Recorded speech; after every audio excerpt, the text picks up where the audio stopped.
지금 코로나19 때문에 아주 세상이 다 흉흉한데, 그래도 우리 11년 전인가요? 그 신종플루 제가 방금 전에 검색을 해보고 왔는데 신종플루 때 우리나라의 확진자가 몇 명이었는지 아세요? 74만 명.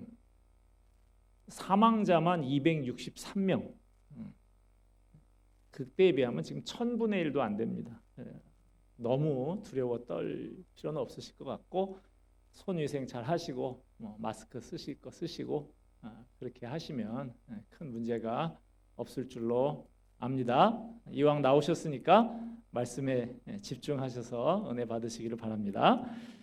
예전에 저희 집 아이가 저한테 이렇게 물은 적이 있었어요. 연예인이나 정치인들 같은 유명한 사람들 중에 왜 그렇게 일찍 죽는 사람이 많아요? 그러더라고요.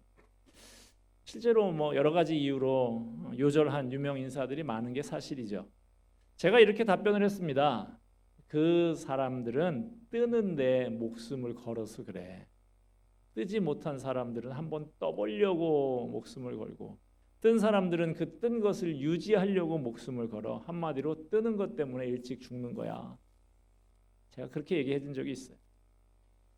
자, 우리는 예수님이 공생애를 시작하면서 마귀에게 받으신 세 가지 시험을 살펴보고 있습니다. 예수님이 받으신 첫 번째 시험은 떡의 시험이었습니다. 육신적인 시험이라고 할 수 있어요. 두 번째 시험은 영적인 시험이었어요. 오늘은 세 번째 시험입니다. 예수님이 받으신 세 번째 시험은 정신적인 시험입니다. 명예와 인기와 영광의 시험이라고 할 수 있어요. 출애굽기에 보면 하나님의 세력을 대표하는 모세와 사탄의 세력을 대표하는 애굽 왕 바로가 대결하는 장면이 나오죠. 하나님의 뜻대로 이스라엘을 애굽에서 건져내려고 하는 모세, 그러나 결코 놔주지 않으려고 하는 바로. 모세는 하나님의 도움으로 많은 기적을 일으켜서 바로를 굴복을 시킵니다. 그렇지만 바로는 하나님의 기적이 일어날 때마다 어쩔 수 없이 일단 후퇴는 하지만 좀처럼 항복하지 않고 계속해서 하나님의 사람인 모세에게 대항을 합니다. 여기서 우리가 배울 수 있는 것은 사탄은 결코 쉽게 물러나지 않는다는 거예요. 오늘 본문 9절에서 11절 말씀 다시 한번 볼까요? 또 이끌고 예루살렘으로 가서 성전 꼭대기에 세우고 이르되 내가 만일 하나님의 아들이여든 여기서 뛰어내리라. 기록되었을 때 하나님이 너를 위하여 그 사자들을 명하사 너를 지키게 하시리라 하였고 또한 그들이 손으로 너를 받들어 내 발이 돌에 부딪히지 않게 하시리라 하였느니라. 마귀는 두 번에 걸친 시험에서 실패하고 나서도 포기하지 않고 다시 공격합니다. 여러분, 마귀의 시험에서 한두 번 승리했다고 너무 좋아하고 자만해서는 안 될 줄 압니다. 오늘 당면한 문제가 해결됐다고 안심하고 마음을 푹 놔서는 안 되는 것이죠. 마귀는 계속해서 도전해 올 것입니다. 마귀는 쉽게 포기하지 않아요. 그러므로 마귀가 오지 않기를 바랄 게 아니라 마귀가 나에게 시험할 때 싸워서 이기는 비결, 이기는 법을 배워야 하는 것이죠. 마귀가 우리를 시험할 때 그 시험에서 이기면 우리의 믿음이 한 단계 올라갑니다. 그러면 거기서 끝나는 게 아니라 마귀는 더 강도 높은 시험으로 우리를 공격을 해요. 거기서 우리가 또 싸워서 이기면 우리의 믿음은 또 한 단계 올라가는 거예요. 즉 다가오는 시험과 싸워서 이기면서 우리의 믿음은 한 단계 한 단계 더 높은 차원으로 올라가게 되는 것이죠. 이게 놀라운 묘미예요. 마귀는 우리를 무너뜨리려고 계속해서 공격하지만 그 시험에서 이길 때마다 우리 믿음은 더욱더 성장하고 새로워지는 것입니다. 마귀의 시험은 점점 강도가 높아집니다. 처음의 시험은 단순히 먹는 문제로 시작했어요. 육신의 정욕에 대한 시험이었습니다. 많은 성도들이 육체를 괴롭히는 문제들을 가지고 하나님을 찾아 나오기도 하고 그 문제로 기도합니다. 그러나 어찌 보면 그런 것들은 크게 어려운 문제는 아닐 수도 있어요. 그런 문제들도 어렵기는 하지만 마음을 강하게 먹고 참고 견디면 이겨낼 수 있습니다. 그러나 보다 더 어려운 시험은 육신적인 문제보다도 더 근원적인 정신적인 문제입니다. 사탄은 예수님을 성전 꼭대기에 데려가서 뛰어내리라고 했습니다. 그러면 천사들이 와서 발을 붙들어 줄 거라고요. 여러분, 이 시험에서 사탄이 노리고 있는 게 뭡니까? 그것은 예수님으로 하여금 십자가를 잊어버리게 하려는 거예요. 예수님의 본래 사명을 잊어버리게 하는 것입니다. 사탄이 최선을 다해서 막으려고 하는 것이 있다면 그것은 예수님의 십자가예요. 무슨 수를 써서라도 예수님이 십자가를 지는 걸 막고 싶은 것이 사탄의 마음입니다. 왜냐하면 십자가는 사탄의 세력을 그 십자가에 못 박아서 결박하는 것이기 때문에 그렇습니다. 십자가는 죄의 세력이 흥하지 못하도록 하는 하나님의 능력이기 때문입니다. 사탄은 예수님께서 십자가 지시는 것을 막는 가장 좋은 방법을 알고 있었어요. 그것은 예수님이 세상 영광에, 세상 인기에 눈이 멀게 되도록 하는 것입니다. 성전에서 뛰어내리면 천사들이 와서 예수님의 발을 떠받들어 줄 것입니다. 그러면 그 모습을 본 주위 사람들이 놀라서 구름처럼 예수님 앞에 몰려들겠죠. 그러면 예수님은 하루아침에 인기 스타가 되는 거예요. 그런데 바로 여기에 사탄의 함정이 있는 것이죠. 예수님께서 그런 영광, 그런 인기에 취해서 그것을 즐기게 되면 그때부터 예수님은 본래의 소명인 십자가를 멀리하게 될 것이고 결국에는 십자가를 버리고 하나님의 뜻을 떠날 것이기 때문이죠. 여기서 우리가 생각해야 할 중요한 사실 한 가지가 있는데 예수님께서 성전에서 뛰어내리셨을 때 사람들로부터 받게 될 영광, 그것이 어떤 영광인가 하는 것입니다. 무가치한 것입니다. 무의미한 것입니다. 얼마 가지 않아서 없어질 썩어질 영광에 불과한 것입니다. 예수님께서 성전에서 뛰어내리실 때 천사들이 와서 그 발을 떠받들어서 돌에 부딪히지 않게 하는 일, 참 신기한 일, 놀라운 일이 될 수 있을지는 몰라요. 그러나 그 일이 그렇게 의미가 있고 가치가 있을까요? 그런 영광은 헛된 영광입니다. 얼마 가지 않아서 버림받고 잊어버리게 되는 영광이에요. 꽤 오래전에 한 40년 전쯤에 우리나라에 유리 겔라라고 하는 외국인 마술사 한 사람 다녀간 적이 있어요. 젊은 분들은 잘 모를 텐데 한 50 이상 된 사람들은 그 오래된 일이지만 아마 기억하실 거예요. 보통 마술사는 사람들의 빠른 손놀림을 가지고 사람들의 눈속임을 하는 것이죠. 그런데 그 마술사가 눈속임을 하고만 할 수가 없는 신기한 일을 벌였죠. 방송에 출연을 해가지고요, 숟가락을 딱 이렇게 들었던 거 아닙니까?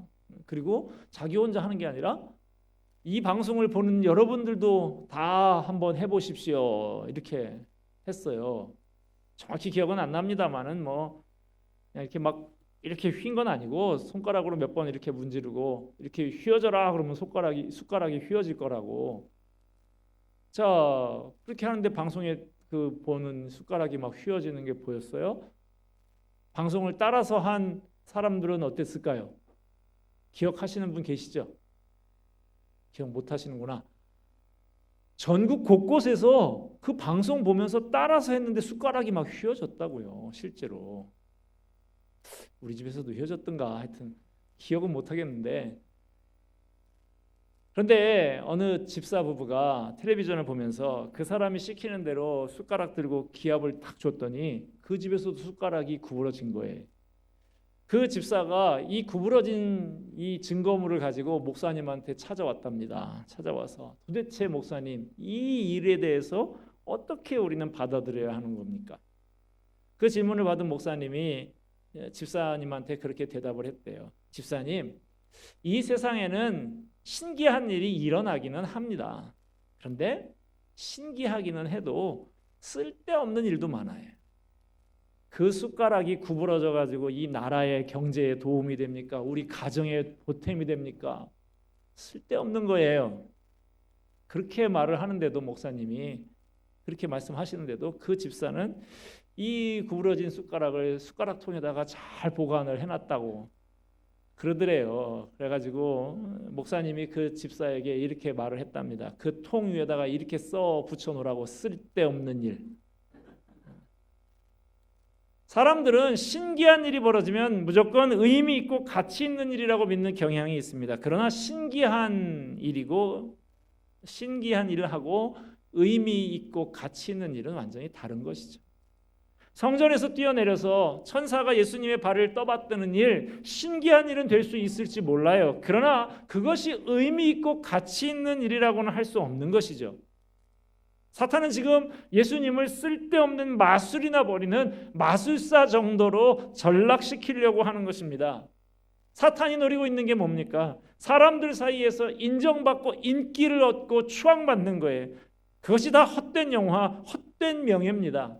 그런 쓸데없는 것 통해서 예수님에게 가장 중요한 십자가를 잊어버리게 하고자 하는 것입니다. 그것으로 하나님의 뜻을 저버리고 하나님에게서 멀어지게 하려고 하는 계략입니다. 여러분, 배불리 먹고 편하게 살고자 하는 육신의 유혹도 강하지만요, 사명 저버리고 남에게 인정받고 칭찬받고 남보다 앞서고자 하는 이 헛된 명예와 헛된 영화에 대한 유혹, 이것도 말할 수 없이 강한 것입니다. 사탄은 우리가 이 정신적인 유혹에 약하다는 사실을 너무 잘 알고 있어요. 한 가지 예를 더 들어볼까요? 범브란트 목사님 여러분 혹시 아십니까? 이분이 유태계 루마니아 사람인데 아주 오랜 시간 동안 정치범으로 옥살이를 했어요. 지금은 그런데 20세기의 성자로 추앙받는 목사님입니다. 유태인이라는 이유로 또 예수 믿는다는 이유로 젊어서 목사가 되지 얼마 안 돼서 바로 붙잡혀 들어갑니다. 그래서 독일 히틀러 나치 정권 하에서 또 그 뒤에 등장한 공산 정권 하에서 기나긴 세월을 감옥에서 보내다가 공산 정권이 무너질 때 다 늙고 병든 노인이 되어서 이 목사님이 세상에 나오게 됐습니다. 이 범브란트 목사님 혹독한 감옥 생활을 했습니다. 추위와 더위와 굶주림과 어둠 속에서 하루에도 몇 명씩 그 감옥에서 죽어나갔다고 그래요. 그런데 이 목사님은 그 극악한 환경에 살면서도 감방에서 만난 사람들을 돌보면서 사셨어요. 먹는 거라고는 물 조금 하고 손바닥만한 빵이 전부였는데 목사님은 자기 먹기도 모자라는 그 빵을 잘라서 다른 사람들한테 나눠줬다는 거예요. 아니 목사님은 어떻게 하시려고요? 하고 누가 물으면 목사님이 이렇게 대답했답니다. 당신은 예수를 믿지 않으니까 이거 못 먹고 죽으면 굶어 죽는 것이지만 나는 예수 믿는 사람이니까 이거 못 먹고 죽으면 순교하는 거라고. 대단한 분이죠. 그런데 이렇게 사랑이 많은 이 목사님이 한 번은 크게 화를 내신 적이 있다는 거예요. 어떤 일로 화가 났느냐 하면 사람들이 양치질을 하고 나서 양치질 컵을 제자리에 갖다 놓지 않아서 목사님이 한참 찾았다는 거예요. 그게 그렇게 짜증이 나고 화가 나고 그렇더랍니다. 그래서 그날 밤에 목사님께서 아주 화를 내셨는데 목사님이 그날 밤에 아차 싶어서 하나님 앞에 회개를 했다고 그래요. 하나님, 저는 떡의 시험은 이길 수가 있었습니다. 굶주려 죽으면 순교했다고 칭찬들을 하겠죠. 나더러 성자라고들 하지 않겠습니까? 그러나 밥은 굶을 수 있었지만 양치질 컵 하나 제자리에 갖다 놓지 못하는 사람들과 한 방에 있다는 것은 참을 수가 없었습니다. 이것이 저의 한계입니다. 난 저 사람들과 다르다고 생각했습니다. 내가 굶으면서 사람들에게 빵을 나눠줬던 것은 나를 위해서였지 저 사람들을 위해서가 아니었습니다. 나를 멋있는 사람으로 포장하기 위해서였지 그들을 위해서가 아니었습니다. 내 배는 겸손했지만 내 머리는 참으로 교만했습니다. 저의 죄를 용서하시고 또다시 이런 사탄의 시험에 들지 않게 도와주시옵소서. 이렇게 기도했다는 것이죠. 자, 사탄의 세 번째 시험에 대해서 우리 예수님은 어떻게 대처를 하십니까? 마귀가 떡의 문제를 가지고 예수님을 처음 공격했을 때 예수님은 자신의 생각이나 능력으로 그 시험에 대처하지 않고 기록된 하나님의 말씀으로 유혹을 물리쳤죠. 두 번째 시험에서도 마찬가지예요. 그런데 오늘 우리가 읽은 말씀을 보면 마귀도 말씀을 인용을 합니다. 마귀가 말씀을 잘 알까요? 모를까요? 잘 알아요. 얼만큼 잘하냐면 귀신같이 잘 알아요. 지금 신천지 때문에 지금 다 잘 잡혀갖고 있던 이 코로나19가 난리인데 귀신천지예요. 이 귀신이 얼마나 하나님 말씀까지도 가지고 우리를 이용하려 하는지 모릅니다. 자, 마귀가 시편 91편 11절 12절 말씀을 인용하고 있어요. 그가 너를 위하여 그의 천사들을 명령하사 내 모든 길에서 너를 지키게 하심이라. 그들이 그들의 손으로 너를 붙들어 발이 돌에 부딪히지 아니하게 하리로다. 오, 정확하게 알고 있잖아요. 성경이 인용하고 있잖아요. 마귀가 성경을 써먹기까지 합니다. 마귀는 예수님에게 성경을 인용하면서 봐라, 성경에 당신이 이 성전 꼭대기에서 떨어질 때 하나님의 천사들이 와서 부딪히지 않게 받들어 준다고 하잖아. 그런데 왜 당신은 그 말씀을 믿지 않는 거요? 하면서 유혹을 합니다.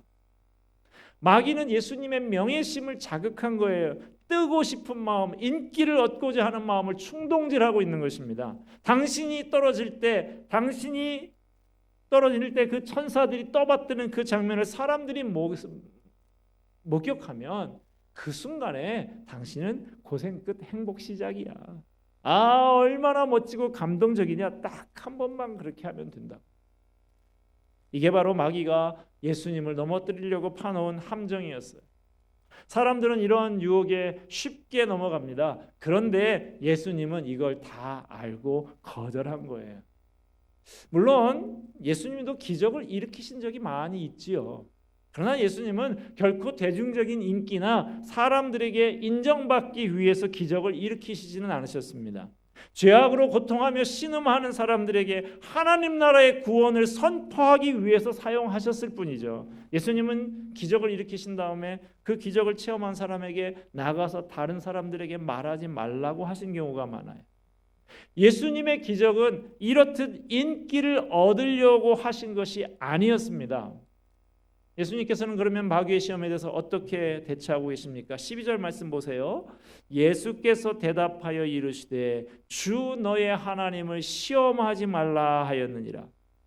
처음에 마귀는 예수님을 떡으로 유혹했습니다. 그러자 예수님은 말씀으로 대응하셨죠. 두 번째 시험도 예수님 말씀으로 물리치셨어요. 그러자 마귀가 자기도 말씀을 이용해서 다시 공격을 하고, 그러자 예수님은 다시 신명기 6장 16절의 말씀을 가지고 응수합니다. 주 너의 하나님을 시험하지 말라 하면서 단호히 물리쳐요. 왜 예수님이 이 말씀을 인용하셨을까요? 이 마귀의 세 번째 시험, 인간의 명예욕, 인정받고 인기를 얻고자 하는 그 마음을 자극하는 시험이기도 하지만, 또 한편으로는 하나님의 말씀을 의심하고 시험해보고자 하는 마음을 자극하는 것이기 때문입니다. 여러분, 하나님의 말씀은 믿는 것이지 시험하는 게 아니에요. 그냥 믿으십시오. 정말 그럴까 아닌가 재보지 말고 그냥 믿으세요. 하나님의 말씀은 믿음의 대상이지 시험의 대상이 아닌 것입니다. 하나님과 하나님의 말씀을 신뢰하지 않는 것은 죄입니다. 마귀가 얼마나 교활한지, 처음부터 하나님의 말씀은 틀렸다, 거짓이다, 믿지 말아라 그러지 않아요. 하나님이 정말 그렇게 말씀하셨어? 그런데 그게 정말일까? 아니면 어떡하지? 하면서 우리의 마음에 의심을 불러일으킵니다. 이게 마귀의 전형적인 수법이에요. 에덴 동산에서 하와를 꼬실 때도 바로 이 수법을 사용을 했고, 하와가 이 수법에 넘어간 것이죠. 여러분, 하나님은 하나님의 말씀을 신뢰하지 않고 시험하는 것을 용납하시지 않습니다. 제가 이런 얘기를 들었어요. 어느 오지에서 복음을 전하던 선교사에게 원주민들이 이 선교사 죽으라고 독곡물이 들어있는 음식을 선교사한테 준 거예요. 그럼 먹었습니다. 죽겠지 하는데 안 죽어요. 선교사가 멀쩡한 거예요. 이걸 보고 우와, 진짜 저 선교사가 나는 하나님이 살아있는 모양이다. 하나님이 지켜주는 모양이다. 원주민들이 놀라서 회개하고 예수님을 믿는 일이 일어났어요. 마가복음 16장 18절에 믿는 자들에게는 이런 표적이 따르리니 무슨 독을 마실지라도 해를 받지 아니하며 라고 하는 말씀이 있는데, 그 말씀이 문자 그대로 이루어진 것이죠. 그런데 그 기적으로 재미를 본 선교사가 본교에 가가지고 다른 사람들 앞에서 이제 이것을 자랑스럽게 이야기하면서 이겁니다. 바로 이 음식이었습니다. 제가 한번 또 먹어보겠습니다. 이렇게 먹었는데 죽었다는 그런 황당한 이야기가 있습니다. 여러분, 긴박한 상황에서 하나님의 말씀을 믿는 자에게, 복음을 전하는 자에게 나타나는 하나님의 기적적인 역사와 하나님의 말씀을 시험하는 것하고는 전혀 다른 것이죠. 여러분 어떻습니까? 하나님의 말씀을 그대로 믿고 있습니까? 아니면 그런지 안 그런지 시험하고 계십니까? 예수님께서는 마귀의 시험 앞에서 주 너의 하나님을 시험하지 말라, 하나님은 시험의 대상이 아니다 라고 단호히 선언하고 계십니다. 여러분, 오늘 우리에게도 순간순간 하나님의 말씀을 의심하고 시험하고 싶은 마음이 찾아올 거예요. 마귀가 이런 우리의 약함을 잘 알고 시험할 겁니다. 이런 마귀의 시험이 찾아올 때 예수님이 하셨던 것처럼 주 너의 하나님을 시험하지 말라 하면서 유혹을 뿌리치며 승리하시기 바랍니다. 베드로전서 5장 8절 9절은 이렇게 말씀합니다. 근신하라, 깨어라. 너희 대적 마귀가 우는 사자같이 두루 다니며 삼킬 자를 찾나니 너희는 믿음을 굳게 하여 저를 대적하라. 에베소서 6장 11절은 말씀합니다. 마귀의 간계를 능히 대적하기 위하여 하나님의 전신갑주를 입으라. 여러분, 우리의 믿음을, 우리의 시각을 예수님께 고정하십시다. 하나님의 말씀을 의심하지 말고 시험하지 말고 온전히 신뢰하시기 바랍니다.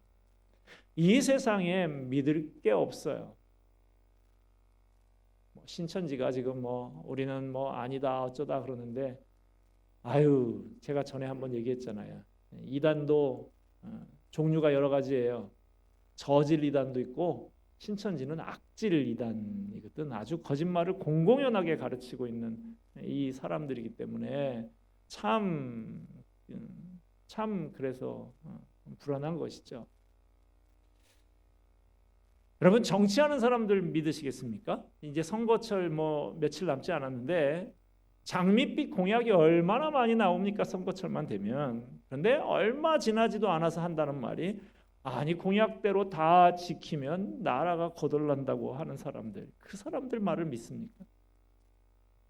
믿고 맡긴 은행, 그 예금조차도 은행이라고 제대로 내 재산을 보장해 주지 못한다는 것, 우리 이전에 다 경험해 보지 않았습니까? 그러면 여러분 자신은 믿을 수 있습니까? 그것도 자신 없는 일이잖아요. 여러분, 어제나 오늘이나 영원토록 변함없는 신실하신 하나님을 믿으시기를 바랍니다. 우리에게 영원한 생명을 주고 참 행복을 주는 진리의 말씀, 하나님의 말씀을 신뢰하시기 바랍니다. 하나님을 믿고 하나님의 말씀을 신뢰하며 마귀가 주는 온갖 시험들을 물리치고 승리의 삶을 살아가는 저와 여러분이 되기를 주님의 이름으로 축원드립니다. 기도하겠습니다. 은혜와 사랑이 풍성하신 하나님 아버지,